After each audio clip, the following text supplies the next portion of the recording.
Hi, I'm Debra Hamilton. Welcome to my podcast, Why Do Pets Matter? 10 years ago, with my iPhone and a script, I recorded the first episode of the Ultimate Pet Resolution Summit, which chatted with experts about conflicts over animals. Our conversations were intimate, honest, and illustrated how disagreements over animals occur and how those disagreements can reshape people's lives and relationships. In November 2019, I started Why Do Pets Matter, a new podcast that continued these informative discussions. I'm so excited to have you here with me, continuing my exploration into a more meaningful conversation about why pets matter to all of us. My guests and I will share ideas, stories, and experiences straight from the heart, unscripted and holistic. From the bravest moments to the most brokenhearted, we will explore how to resolve disagreements over animals differently. One thing I know for sure is I want to have more meaningful conversations that will help all of us unlock that deeply felt human-animal bond that drives the emotions of conflict. Today's podcast is with Dr. Stacee Santi. She's a veterinarian who believes in honesty, integrity, and transparency. We're also going to talk to Stacee about Vet2Pet, an app she created to communicate with your vet. So stick around for the CSI of animals, Dr. Stacee Santi. Hi, it's Debra Hamilton, and welcome back to Why Do Pets Matter? I am here today with my very good friend and colleague, Dr. Stacee Santi. She's, first of all, a veterinarian, a wonderful veterinarian, and she has created a product that will help veterinarians and clients communicate better. And you know that is my wheelhouse. It's called Vet2Pet, and she's the CEO. Stacee, welcome. Hi, thank you. Great to see you. I'm so glad you're here. You know, we've had so many conversations the audience didn't have the ability to listen in on because we talk a lot and I love what we talk about. But as we start the Why Do Pets Matter podcast that we're recording for today, tell me, Stacee, why do pets matter to you? Well, they matter because I think for me, I wanted to be a vet since I was about 6. I think that's when I made the announcement to my family that I was going to dedicate my life to animals. My brother, interestingly, my little brother made a concurrent announcement that he wanted to dedicate his life to Burger King so he could get free Whoppers. But my mother likes me to tell everyone that his dreams did not come true and mine did. And that might be a positive thing. It is. She says that if you tell that story, you have to tell people your brother didn't end up at Burger King. Yeah, his dream didn't come true as yours did. So that was. But I think for me, what animals represent is it's an honesty, it's a purity, it's a true love. They're like orbs around the planet to me that radiate love. I mean, every now and then we get some animals that are plagued with rage, but they're so rare. For the most part, animals in general are innocent. They are, dogs and cats, especially for me, just represent love. And, it's so impactful that you said that because for me, as a breeder of Irish setters, I know that the puppies who land on the floor when my girl has them are just that. They are orbs of love. First of all, they're helpless, and so you have to take good care of them.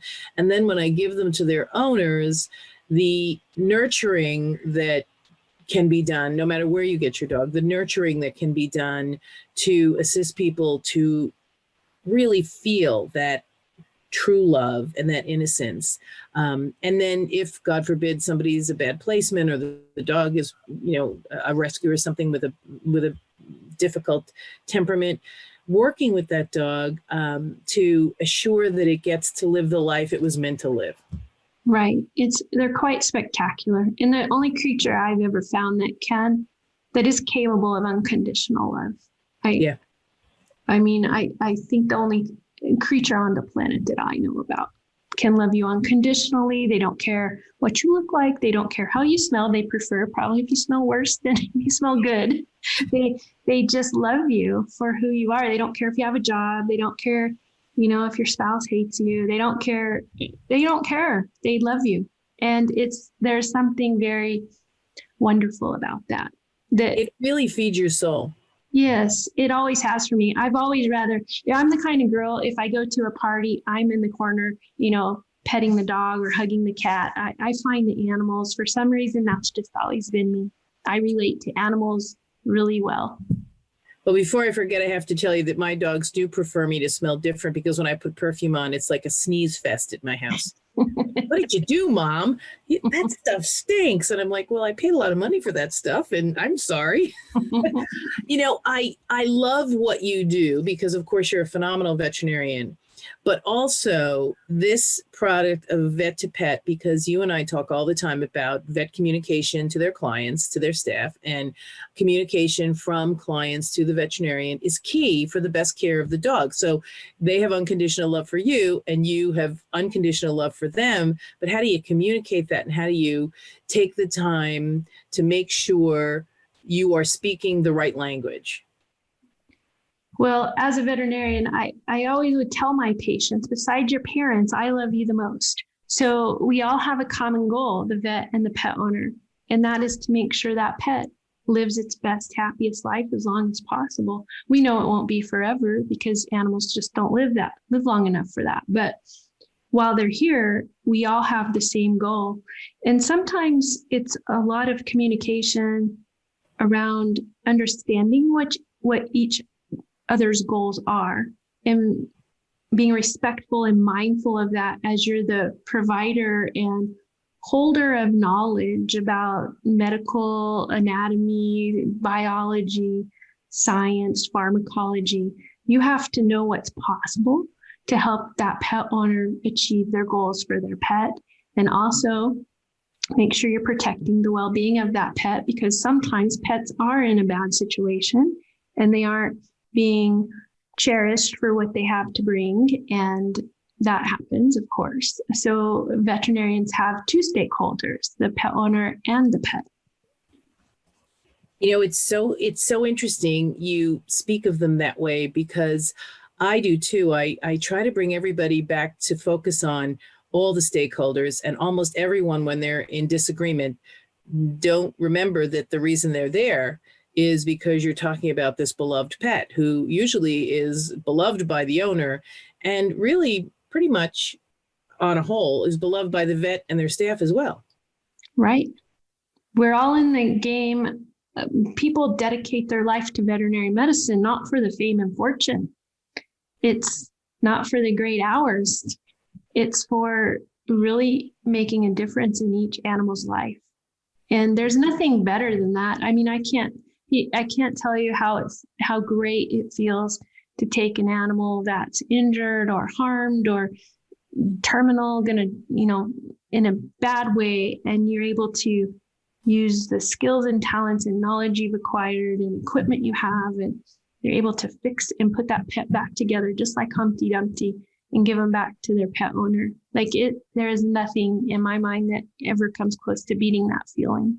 Right. Sustaining their life healthily and also returning them to health are the two most, I think, impactful things that veterinarians have shared with me. Keeping them safe, keeping them healthy, and helping them regain their health. Two absolute important things. And I loved when you said, you have to communicate your goals and your vision. So when I do my contracts, I call them conscious contracts. So what you're doing is you're building a conscious communication platform on which to talk to an owner when they walk in with the new puppy or the rescue dog that might be a little older. What is your vision for this dog? So walk me through that. So I've just walked in, and what do you do? What do you ask?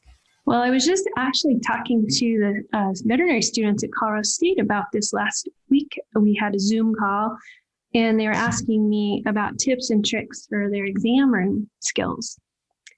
And I said, it's really all about listening. You might be prompted to get on with it because you've got a big, heavy schedule. You might actually succumb to thinking that if you can just ask these questions and they could just answer those questions, that you could get on with it faster.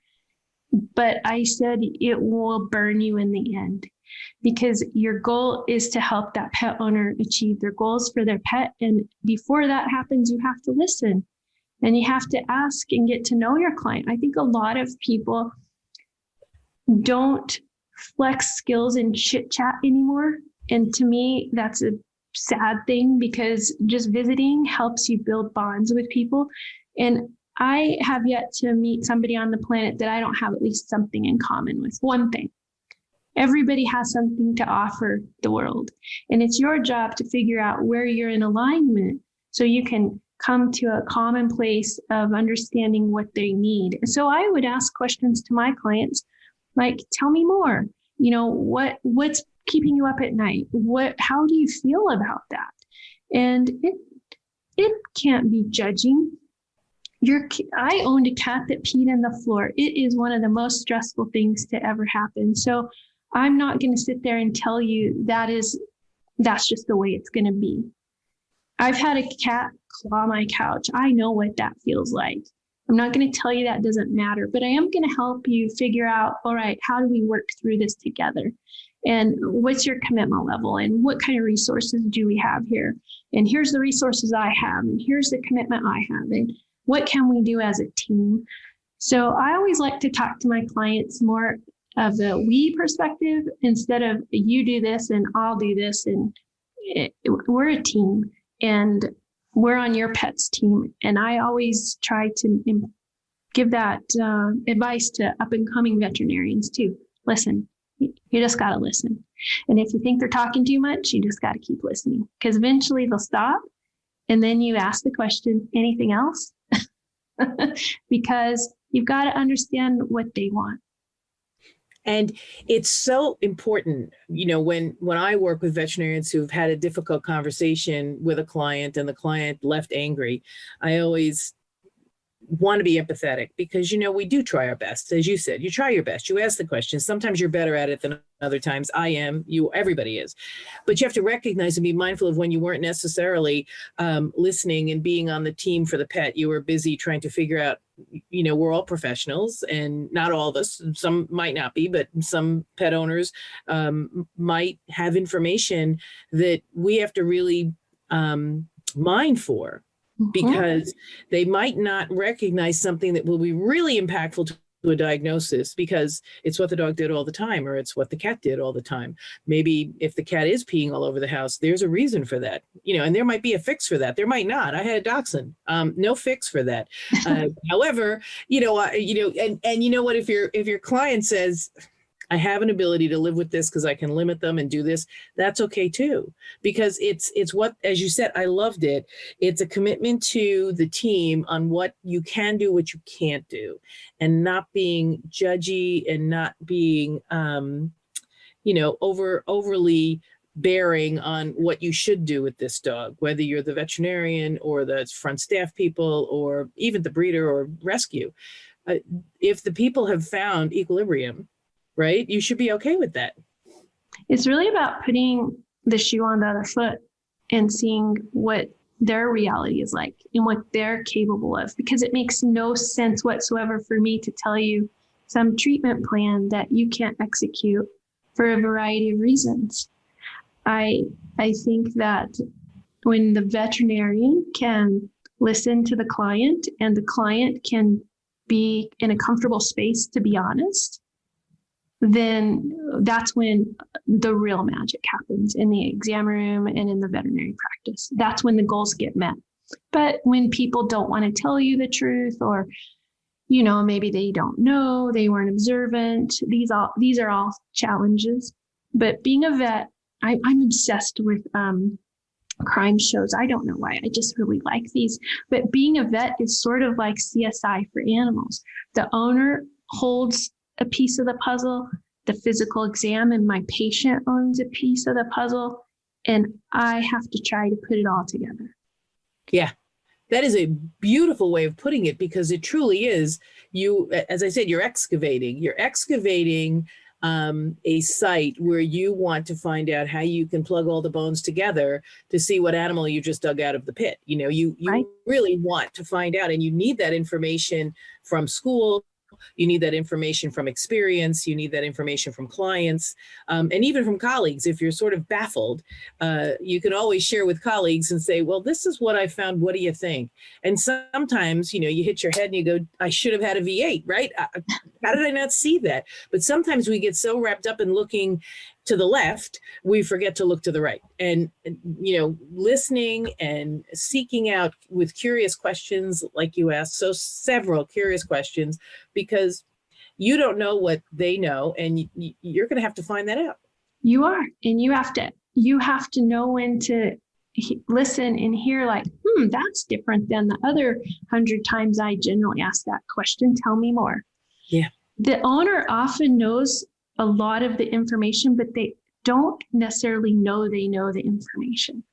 So I have to get them to tell me what they're seeing on their end, because they are with their pet all the time. So and they have preconceived notions that they assign to, preconceived meanings they assign to things that may or may not be true.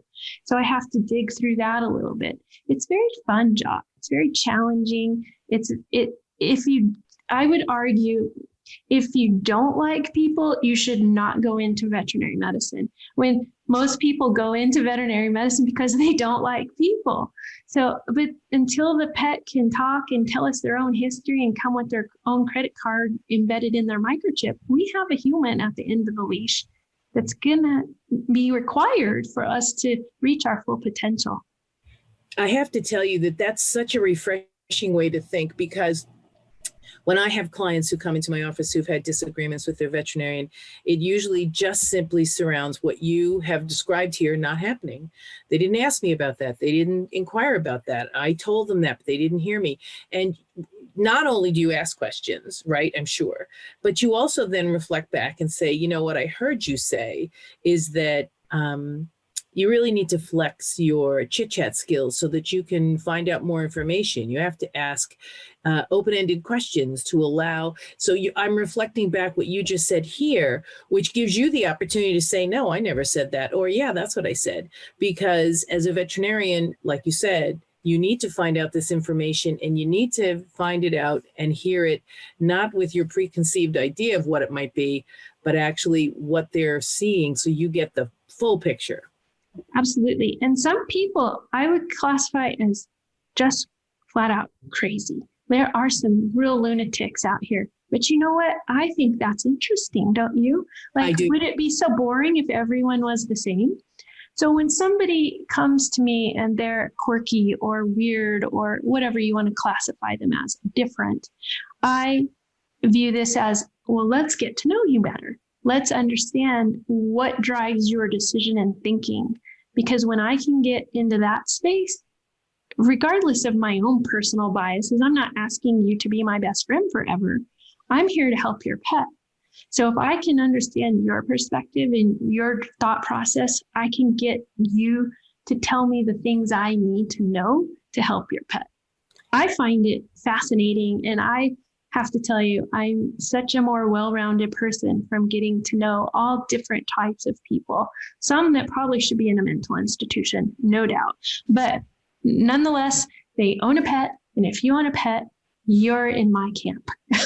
Absolutely. And, people of all different shapes and sizes and desires and personalities own pets for various reasons. And I truly feel, and you might agree, that pets ground people. If they're having issues, if they're feeling unsafe, if they're feeling left out, if they're having a rough time, as you said at the beginning of this podcast, animals love you unconditionally. They don't judge you. So when you're having that difficult time, you really need to help them help their pets. I had a senior client. He'd been my client for many years, and his wife had passed, and we'd been through a few dogs that had passed, and he's living by himself, and his mental condition started to deteriorate. And I knew this because I've been his friend, a veterinarian, for a long time, and he was just acting peculiar and asking me questions. He'd bring his dog in about every 2 weeks and tell me his dog stopped eating. But I'd weigh the dog and his weight was the same. And I'd feed him a treat and he'd eat it. And I'd say, really? And he'd just swear up and down that things were not right. Do whatever you need to do. He needs tests. Well, the first few times I did run blood work and x-rays and everything was normal, and this kept happening. And so I just realized that this client was under the influence of dementia, and he just did what he thought he should do, and it didn't make any sense. And I just went along with it, and I would keep his dog for a few hours and tell him I was going to run tests, and I didn't, because I didn't need to. And I'd spend my appointment time trying to find his son on Facebook to figure out who can help my client, because something's off, something's not right. And I think, that just requires you to pay attention, to care, to not take everything at face value, and to realize you're building relationships with people, and you're a trusted advisor. The relationship is so important, because even if something goes wrong, and I'm sure you've heard of these stories, but if something goes wrong, if you have a relationship with someone and you're transparent, you're honest, and you talk about it, my office would be closed, and I would be okay with that, because it is about building that trust and that relationship that enables veterinarians to do the best they can for their clients, the pets. And things do go wrong, things happen, and you're like, oh my God. And the fear that is now running rampant in veterinary circles, because clients aren't feeling as if they have a relationship with their vet, or if they did, when something went wrong, the veterinarian I always say, circle the wagons. They circle the wagons. We're not going to talk to you because this went wrong, and I'm not going to talk about it. And it really creates an issue where there doesn't have to be one if you simply are transparent and honest. And if something went wrong, I always tell my colleagues who are malpractice defense attorneys, I go, listen, if they do something wrong, it's so much better to just own up to it. I know that you don't want to pay out on anything. However, it's really good for the veterinarian and the client, for the people to own up to it and then find a resolution. And if you have a conversation, and it's a difficult conversation, everybody feels better. Where I don't think if you circle the wagons and nobody has a conversation, anybody feels better. And then I get hired to help resolve it. And I'd rather not. Yes, I have some firsthand experience at that for sure, unfortunately. So, you are taught in veterinary school that you should just say nothing, because you could say something that could incriminate you and open you up for litigation. So if things go south, you're supposed to stop and call the lawyer, the veterinary lawyer. And I had a situation, I graduated vet school very young. I was 25, and I got my first job, and I was at 26 when I killed my first patient.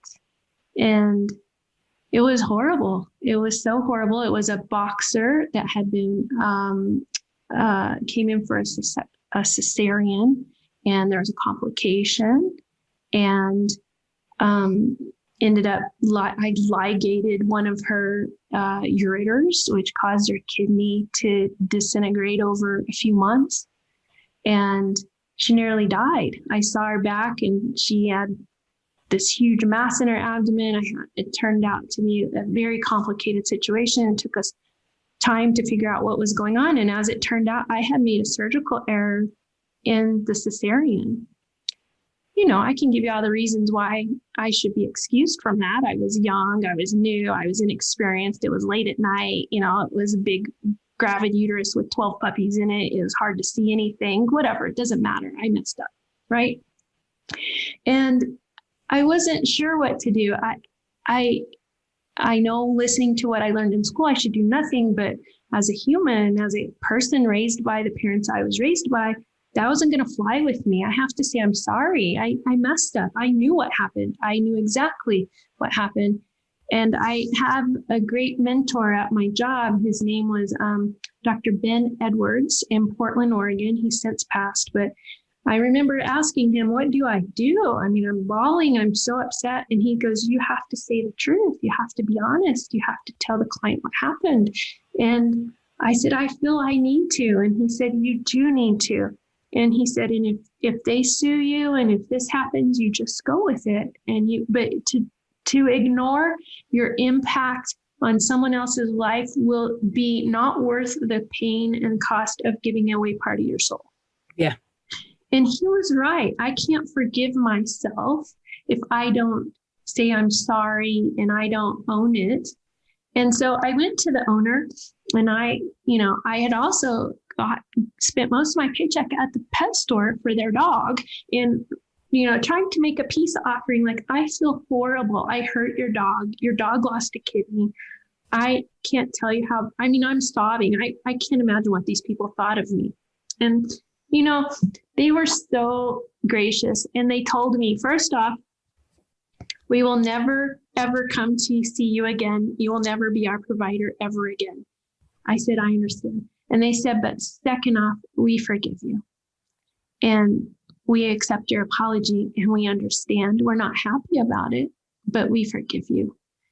And to me, that was such a lesson of what you should do, not based on who's going to sue you and what technically should happen from a legal perspective, but more about what's the right thing to do. And at the end of the day, if I'm going to get back on the horse, I have to be able to live with myself, and I have to have confidence. And part of that confidence is forgiving myself for making mistakes and owning my mistakes and learning from my mistakes.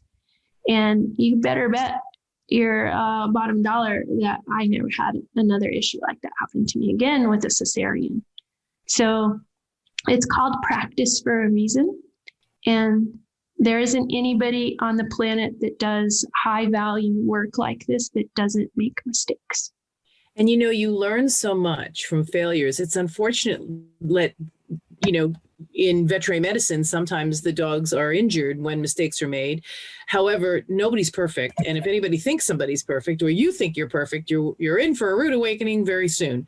But if you can't take ownership, be transparent, apologize, and do the right thing, as you said, I loved it. You said it eats away at your soul. And so it can't possibly be more important to wait and see if the client will sue you than to say, you know what, this did not work out as we had anticipated. And when we went in, we found X, Y, and Z, and likely this was an issue that arose during the C-section, and now we have this to deal with. And I want to take responsibility for the trajectory of the C-section to the kidney to the now what we find with the kidney issues. And I think that everybody can make a mistake. It's the rare person like you who will raise their hand and own up to it and say, I've done it. But as you put so eloquently, but you couldn't really give away that part of your soul. You can't. And most vets I know, I would say 99% of veterinarians I know feel exactly the same way. They're good people. They're just giving bad advice. I know, and I can say that those attorneys who give them that bad advice are my colleagues. And I always say to them, you are really creating an untenable position for veterinarians, because they really do want to make amends. And yet they are told not to, because it's not in the best interests of the insurance companies. And I know I'll probably get tons of letters from my friends, the defense attorneys, saying, but that's the law, Debra. And I go, yeah, I know. I'm a lawyer. I know it's the law. However, you're not helping veterinarians. You're not helping anybody. Nope, you're not helping veterinarians. You're not helping clients. People hold on to that anger that comes from losing a pet due to a mistake, and it eats their soul away. So you're not helping the veterinarian, and you're not helping the pet owner. So what are you doing? Well, you're helping the insurance company, but that's a whole nother story. And yeah. I'm not going there right now because I talk about that at every conference. But Stacee, I am so grateful to hear. We didn't talk enough about vet to pet, but we will next time, because I think that you are going to be one of the most phenomenal podcasts to drop because of the just honesty and integrity. I know that a lot of people from various vet sites that have had people who are running sites that have difficulties with veterinarians are going to really want to find you because they want a vet who's going to be transparent and understand. So I'm going to put all your contact information on the podcast. But if anyone wants to learn more about Vet to Pet, which is a communication app, right, for your phone. between your veterinarian and the client, please go to vet2pet.com. Yep, that's it. Number 2. Yep, vet2, the number 2. So it's, good. Vet2, the number 2, pet.com. And then, you can also probably find Stacee there too. Stacee, thank you so much. I do want you to come back again, because I have to say that, you and I knew before we got on this podcast that we were kindred spirits.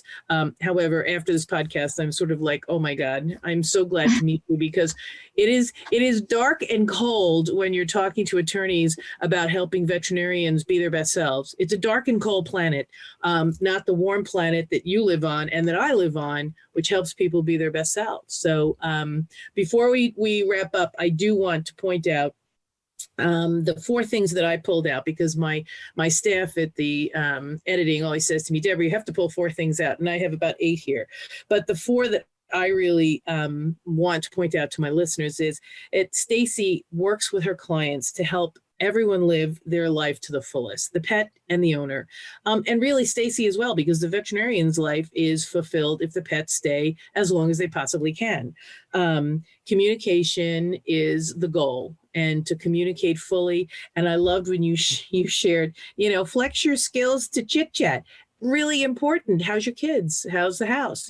Because sometimes, a pet's coming in and he's sick and they don't understand why. And you go, how's the house? Well, we're painting and we just put in new, grout or whatever. And the vet goes, well, probably got into the grout, or maybe got into the paint, licked the walls, whatever, maybe the smell, who knows? So it just is so important to communicate. And being respectful and mindful. So for me, that's my mojo. Being respectful when you talk to someone, when you listen to someone, when they say something that you go, how could you even say that? Recognize, as you beautifully put, it's a different perspective and you need to just figure it out. And also being mindful of your biases, because the thing that drives me nuts, I'm sure it drives you nuts as well, is when Debra Hamilton comes into the vet offices, and she's so difficult, everybody sees my name on the board and says, oh my God, Debra's coming. Well, you set up the energy and the practice for everything to go haywire. So be mindful. And I loved when you said, there's so many things I love, but I want to know them better. If they really are cranky, I want to know them better, because I want to know why they're so cranky, because they have a beautiful dog or a beautiful cat. Or a beautiful horse, because those things are amazing, and they really keep you honest, those horses, because they can hurt you if you misbehave with them. So we love our horses. Stacee Santi, Vet2Pet. Thank you so much for being here. You're going to be on again. This is Debra Hamilton, Hamilton Law Mediation, and the Why Do Pets Matter podcast. Thank you all for coming, and come back next time. The Why Do Pets Matter podcast drops every Thursday and can be found on whichever platform you find your podcasts. Subscribe now, invite your friends, and I cannot wait to have you join me in these conversations.